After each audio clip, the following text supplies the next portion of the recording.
vamos a hablar algo de hepatopatías y lo vamos a hacer mediante este mapita mental.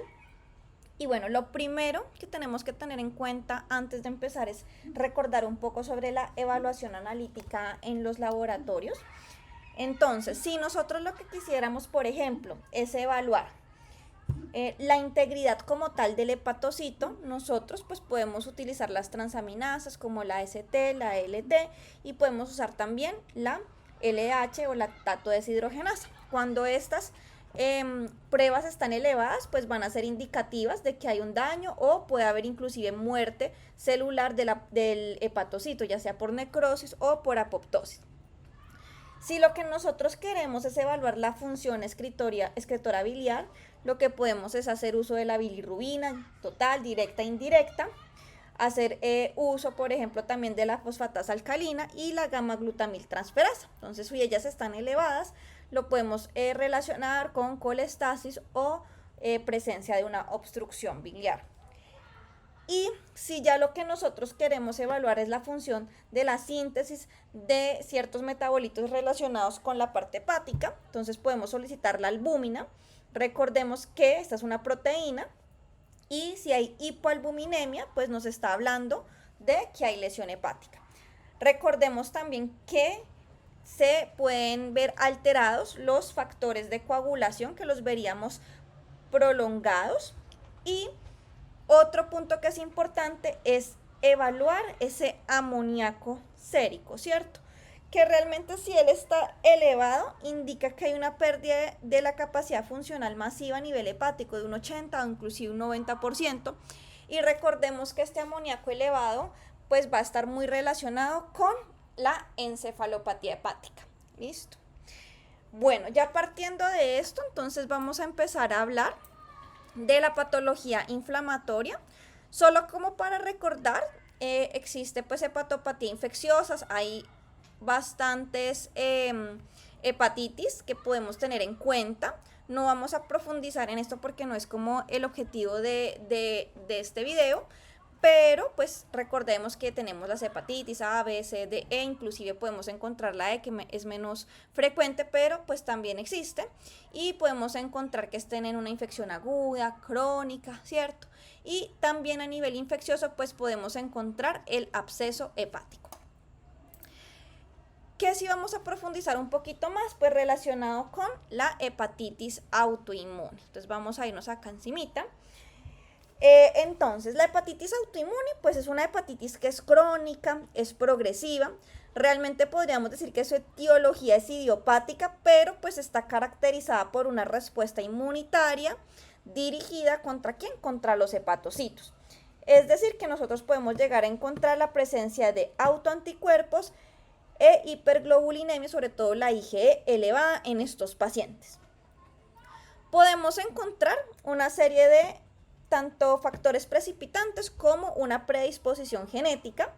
Entonces se ha encontrado principalmente una fuerte asociación con los alelos del HLA, DR3 por ejemplo, DRB1 acá sobre todo en Sudamérica. ¿Qué factores precipitantes, pues además de esa predisposición genética, pueden llegar a presentar nuestros pacientes? Por un lado se ha propuesto las infecciones víricas, también el uso de ciertos fármacos, ¿cierto? La alfametildopa, la aminociclina, por ejemplo, algunas toxinas y ciertos tipos de vacunas lo han relacionado como un factor precipitante o un gatillo en estos pacientes que tienen una predisposición genética para desarrollar una hepatitis autoinmune. Bueno, la hepatitis autoinmune se puede clasificar en dos tipos. La tipo 1 es la más común, es la de adultos y se caracteriza por anticuerpos antinucleares y anticuerpos antiactina del músculo liso, que son los ASMA positivos, ¿cierto? La tipo 2 ya es más frecuente en niños y lo que vamos a encontrar son los anticuerpos antimicrosoma 1 renal y hepático, que es el anti-LKM1, y el anticitosol 1 hepático, que es el ACL1. Bueno, en cuanto al diagnóstico, pues realmente se basa en una puntuación que combina tanto los títulos de anticuerpos como los niveles de elevados de inmunoglobulina E, vamos a encontrar entonces una hipergamaglobulinemia, y pues uno del gol estándar pues realmente también va a ser la biopsia, donde vamos a ver pues a nivel histológico una histología compatible con una hepatitis, pero que estamos excluyendo de por sí que no es secundaria a una hepatitis vírica, ¿cierto? Ahora, como es una hepatitis autoinmune, como hemos venido hablando ya en varias presentaciones, normalmente las enfermedades autoinmunes suelen relacionarse o estar asociadas con otras enfermedades autoinmunes. Entonces, en este caso no es la excepción, entonces se ha visto que inclusive puede estar asociada con diabetes tipo 1, tiroiditis o incluso con el SPRU celíaco. En cuanto a las manifestaciones clínicas, podemos dividirlas en dos fases principales. La fase inicial, que inclusive el paciente va a estar asintomático o ya va a tener unos síntomas pues que son comunes y digamos que no son que de pronto de entrada no lo vamos a asociar con una hepatitis autoinmune, como por ejemplo la astenia, la dinamia, la anorexia. Puede que el paciente presente náuseas, dolor abdominal, algo de ictericia leve, pero realmente muchas veces el paciente es asintomático y lo detectamos es por una transaminasas elevadas. Ahora, ya en la fase avanzada, entonces ya puede haber o se puede debutar inclusive de una forma aguda también con una insuficiencia hepática aguda, o ya presentarse en estadios de cirrosis, y ya nuestro paciente puede llegar a presentar cosas como pues ascitis, la encefalopatía hepática por exceso de amonio y todos pues los síntomas relacionados con la hipertensión portal, por ejemplo, las varices esofágicas. Entonces digamos que la forma de presentación ya puede ser o una hepatitis aguda o una insuficiencia hepática fulminante, o la más común va a ser pues esa cirrosis, que va a ser un proceso progresivo, y recordemos que el riesgo de cualquier paciente con cirrosis es que va a tener un riesgo mucho más aumentado de tener un cáncer hepatocelular. Entonces por eso es tan importante llegar a hacer un diagnóstico oportuno para evitar que nuestro paciente llegue a esta última etapa. En cuanto a las consecuencias, digamos que en caso de que no haya tratamiento, pues la inflamación que puede llevar a una insuficiencia hepática, necrosis y pues la más importante, esta cirrosis, que se puede desencadenar justamente en el carcinoma hepatocelular que estábamos hablando previamente. Listo. Otro punto importante son las hepatopatías tóxicas medicamentosas. Entonces vamos a irnos para acá arriba. Entonces, ¿en qué consiste? Pues es la lesión hepática causada por fármacos, pueden ser suplementos, medicamentos de tipo naturistas, toxinas ambientales, y pues estas son de hecho una de las principales causas de insuficiencia hepática aguda en países occidentales. Entonces es de hecho frecuente encontrar que nuestros pacientes consumen muchos medicamentos naturistas sin realmente conocer el riesgo que están generando a nivel hepático, y muchas veces cuando empiezan las manifestaciones uno hace de pronto un examen por otro motivo y encuentra unas transaminasas elevadas.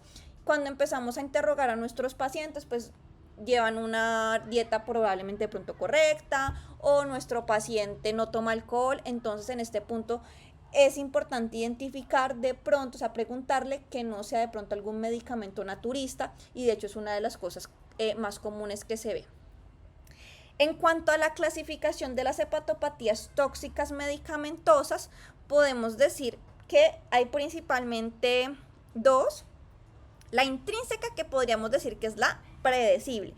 Esta es pues dependiente de la dosis pues del medicamento. O sea, nuestros medicamentos tienen unos estudios y nosotros sabemos hasta qué dosis podemos dar sin que lleguemos a causar una alteración a nivel hepático. La idiosincrática es impredecible, es decir, que no depende de la dosis. Suele, por ejemplo, ocurrir 1 a 3 meses después de la exposición, y una de las más frecuentes por la que es causada pues son los agentes antimicrobianos. La parte indirecta ya pues sería relacionada con la acción biológica del fármaco, pero digamos que estas dos son como las principales que hay que tener en cuenta.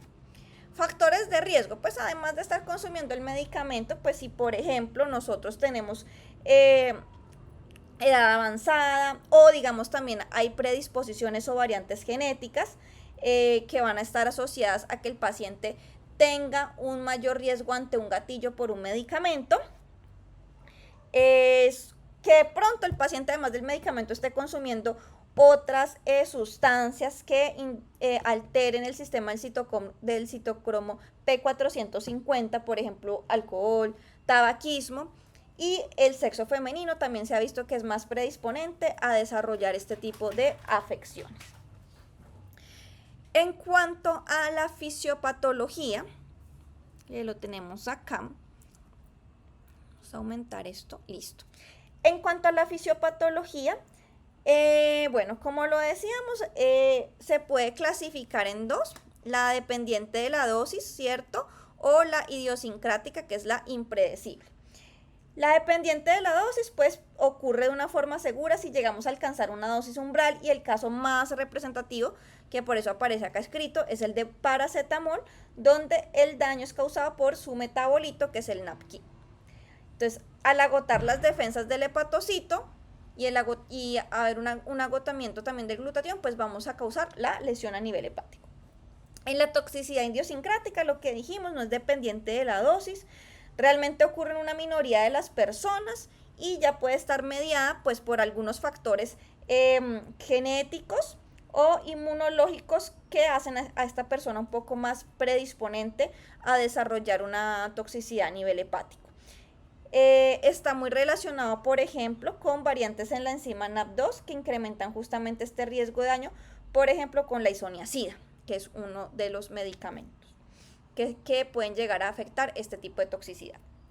Bueno, característicamente, ¿qué es lo que vamos a ver, cierto? Si hablamos del mecanismo de los daños celulares, pues por un lado, disfunción mitocondrial. Entonces, ciertos medicamentos, como por ejemplo ácido valproico, tetraciclinas, van a tener un daño sobre las mitocondrias, ¿cierto? Entonces, si están dañadas las mitocondrias, realmente se va a impedir todo este metabolismo normal, porque no va a haber producción de ATP, y esto empieza a crear una esteatosis microvesicular, ¿cierto? ¿Qué más puede haber? Puede haber una lesión vascular por medicamentos citotóxicos como la azatropina, que puede dañar directamente el endotelio de los sinusoides hepáticos y pues también de las venas centrales. ¿Y eso qué puede llegarnos a causar? Nos pueden causar un síndrome de obstrucción sinusoidal. Y pues el estrés oxidativo, entonces estamos dañando también mitocondrias, empiezan a liberarse especies reactivas de oxígeno durante este metabolismo. ¿Qué va a causar este estrés? La peroxidación de los lípidos en las membranas. ¿Cuáles membranas? Membranas celulares, membranas también mitocondriales de los lisosomas, y eso pues va a llevar a nuestro proceso de necrosis y apoptosis del hepatocito. Como factores exacerbantes que sí debemos tener en cuenta es la inducción de la enzimática, sobre todo cuando estamos hablando a nivel de enzimas del citocromo P450, que puede ser potenciada por medicamentos u otras toxinas, y esto lo que va a llevar es a potenciar la producción de ¿qué? De metabolitos tóxicos a partir de pues sustancias que están ingeridas simultáneamente. Entonces, no solamente el medicamento o el medicamento naturista que está usando el paciente, sino que el paciente también consume alcohol, también fuma. Entonces, ese conjunto de situaciones pues nos va a aumentar estos metabolitos tóxicos que finalmente nos van a llevar a la lesión hepática, ¿cierto? Normalmente cuando se suspende el fármaco hay una gran posibilidad de reversión, ¿cierto? Importante que la zona de daño predominante pues suele ser la zona 3, que es la que está más cerca a nivel perivenular, ¿cierto? Que es la más alejada sobre todo de la parte de la irrigación sanguínea oxigenada. Bueno,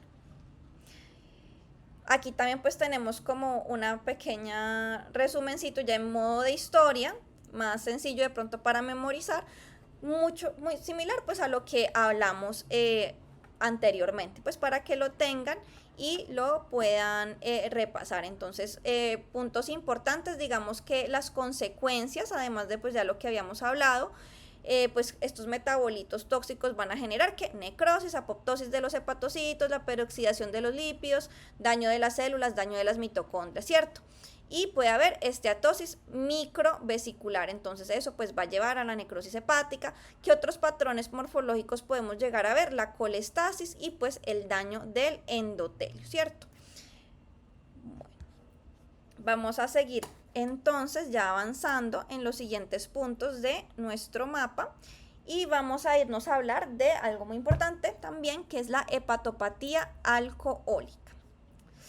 Entonces, la hepatopatía alcohólica pues va a resultar justamente por el consumo tanto excesivo como prolongado del alcohol. Y digamos que es la causa o la principal causa de cirrosis que estaríamos evaluando ya a nivel general, ¿cierto? Como todos los pacientes van a tener una serie de riesgos. Entonces, por un lado, en el umbral de riesgos relacionados con la dosis, una dosis de 80 gramos día de etanol va a aumentar el riesgo de una lesión grave. Y ya 160 gramos por día por aproximadamente 10 a 20 años, pues lo que va a llevar es a una lesión severa de nuestra parte hepática. De igual manera, las mujeres son las que tienen un mayor riesgo de susceptibilidad debido a diferencias farmacocinéticas, a los niveles de estrógenos que aumentan la permeabilidad intestinal a endotoxinas. Entonces, las mujeres en general siempre en cuanto a hepatopatías van a tener una susceptibilidad mucho mayor que los hombres. En la hepatopatía alcohólica pues también van a haber factores genéticos que pueden facilitar como que este detonante relacionado con el alcohol empeore esta hepatopatía, y se encuentran variantes como ALDH2 que podría aumentar estas problemáticas. ¿Qué otras cosas podrían ser factores de riesgo? Pues si además de que mi paciente consume dosis elevadas o prolongadas de alcohol y fuera de eso tenemos un paciente con obesidad, con diabetes o con un síndrome metabólico, pues todo esto va a hacer que esta patología pues vaya a empeorar. Bueno, entonces, ¿qué es lo que vamos a ver? Va a haber principalmente, vamos a ponerlo así, listo. Va a haber principalmente un desequilibrio redox. Entonces, el metabolismo del alcohol mediante las enzimas alcohol deshidrogenasa y la acetaldehído deshidrogenasa va a generar un exceso de ¿quién? De NAD, ¿cierto? El exceso de alcohol va a producir estos metabolismos que aumentan NAD. ¿Qué va a causar NAD? Va a causar la disminución de la oxidación de ácidos grasos por un lado, y fuera de eso el aumento de la lipogénesis, ¿cierto? O sea que si se disminuye que se eliminen los ácidos grasos, y si fuera de eso se está aumentando su producción, pues ¿qué va a haber? Va a haber acumulación de triglicéridos, y por eso en las vamos a encontrar lo que es la esteatosis, ¿cierto? Que es esa acumulación de triglicéridos a nivel intracelular de nuestro hepatocito, ¿cierto? Y así va a empezar también la parte del daño.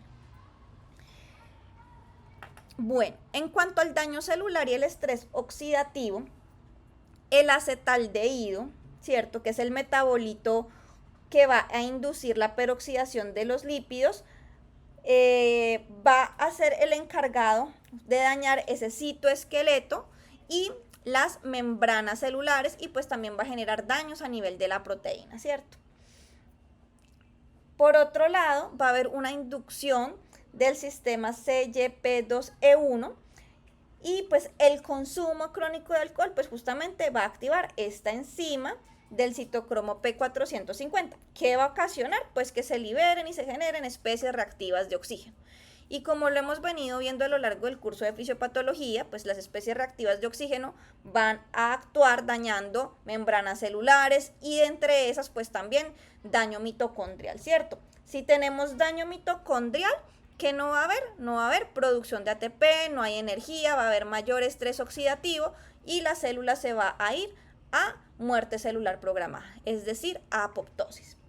Fuera de eso, si tenemos déficit de glutatión, porque el alcohol altera el metabolismo de la metionina, y eso de por sí va a hacer que haya una disminución de los niveles de glutatión, que digamos es un antioxidante clave, va a aumentar ese daño oxidativo, porque pues no tenemos también un antioxidante que nos esté frenando este estrés oxidativo al que estamos sometiendo a nuestras células hepáticas.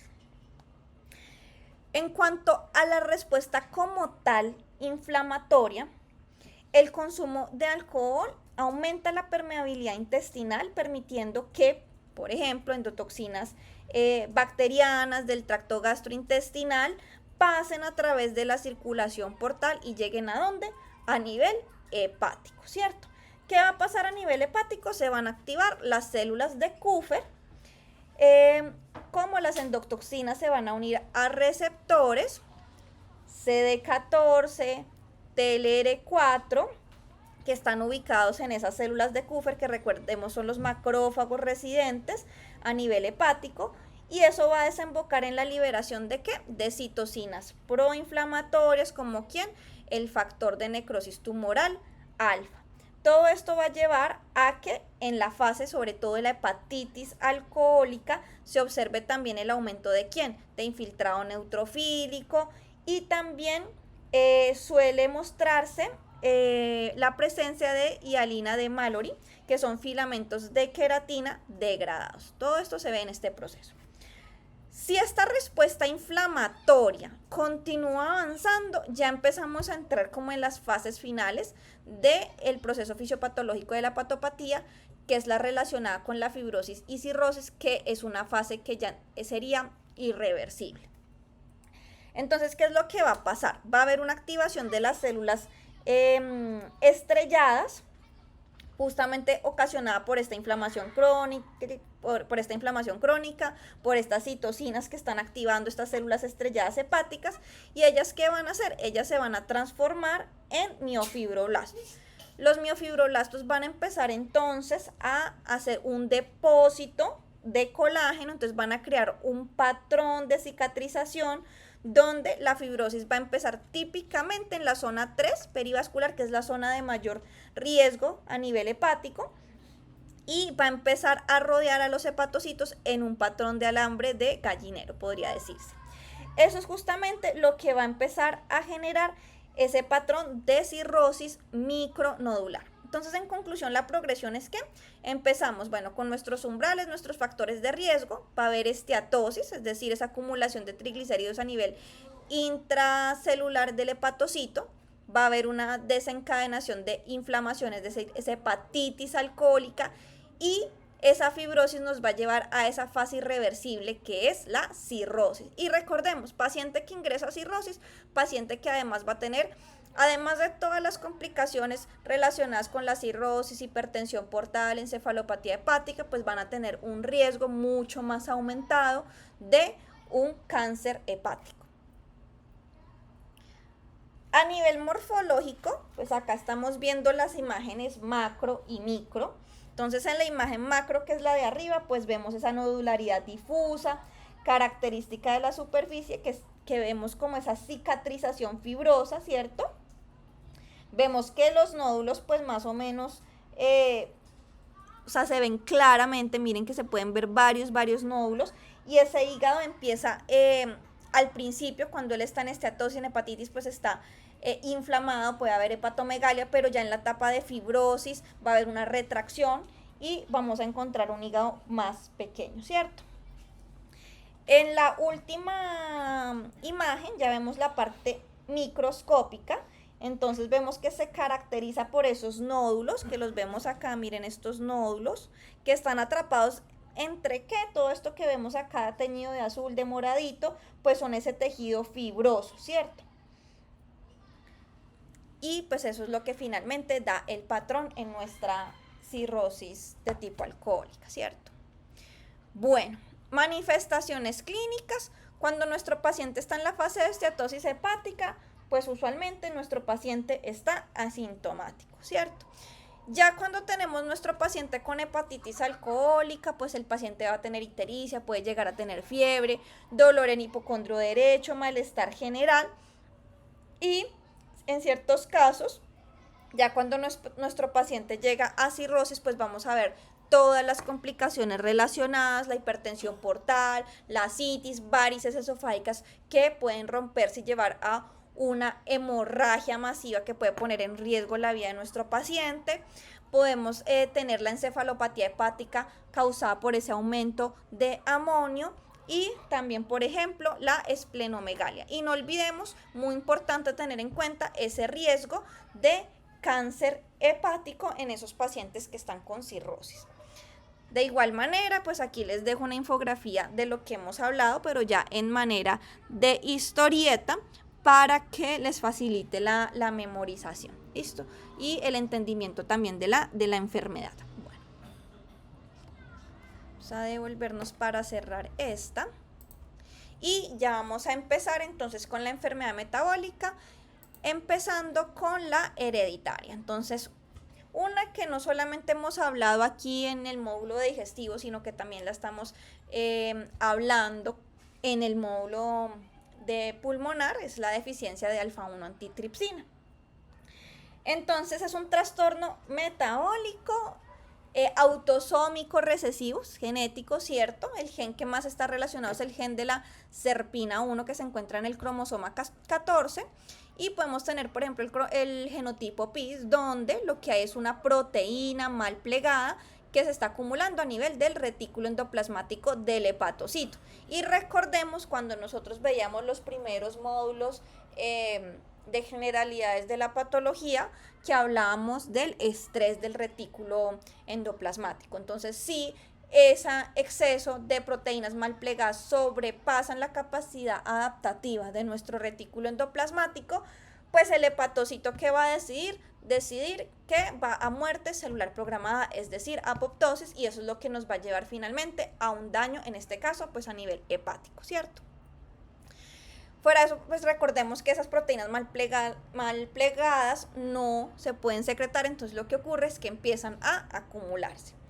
¿Cuáles son nuestras manifestaciones clínicas? Pues a nivel hepático, neonatal, lo que más vemos es colestasis, puede haber hepatitis neonatal, pero hay casos donde puede haber una progresión rápida, inclusive hacia cirrosis.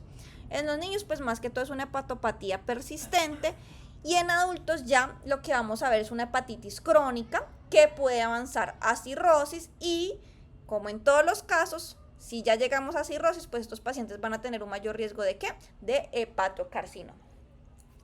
A nivel pulmonar, hacemos la conexión acá aprovechando. Recordemos que la alfa-1 antitripsina es ¿qué? Es una antiproteasa. Es decir, que nos va a regular normalmente ese equilibrio entre las proteasas, que van a ser enzimas que van a destruir, por ejemplo, la pared del alvéolo, y si no tenemos estas antiproteasas que estén regulando eso, es decir, hay deficiencia, pues va a haber un mayor riesgo de destrucción de la pared alveolar y eso nos va a llevar ¿a qué? A enfisema pulmonar, ¿cierto? Entonces estos pacientes no solamente van a tener estos problemas a nivel hepático, sino que pueden llegar a tener problemas a nivel pulmonar. Listo. La enfermedad de Wilson pues es causada por una acumulación tóxica de cobre en hígado y en otros órganos. En laboratorios vamos a ver una baja ceruloplasmina, un cobre urinario aumentado. Y recordemos que pues el diagnóstico gold estándar, biopsia hepática. En cuanto a la hemocromatosis, pues la causa es la mutación en el gen HFE, que va a ser el que provoca una deficiencia de la hepcidina. Él es un trastorno principalmente autosómico recesivo, causando justamente una alteración en la absorción intestinal de el hierro, ¿cierto? Entonces aquí por eso vamos a tener como consecuencia que se depositen hemosiderina a nivel hepático, pancreático y también puede haber a nivel cardíaco en corazón. Listo. Como clínica, nuestro paciente puede tener cirrosis, puede haber inclusive diabetes, pigmentación cutánea alterada y la disfunción cardíaca. Listo. Bueno, y ya continuando con otra patología muy importante porque como médicos generales ustedes la van a ver mucho, es un motivo de consulta frecuente, inclusive muchas veces va a ser un hallazgo incidental por otra causa, pero les va a pasar que su paciente llegue con un reporte de ecografía con esteatosis hepática, grado 1, grado 2, grado 3, y pues ustedes como médicos generales deben sí o sí saber manejar esta entidad.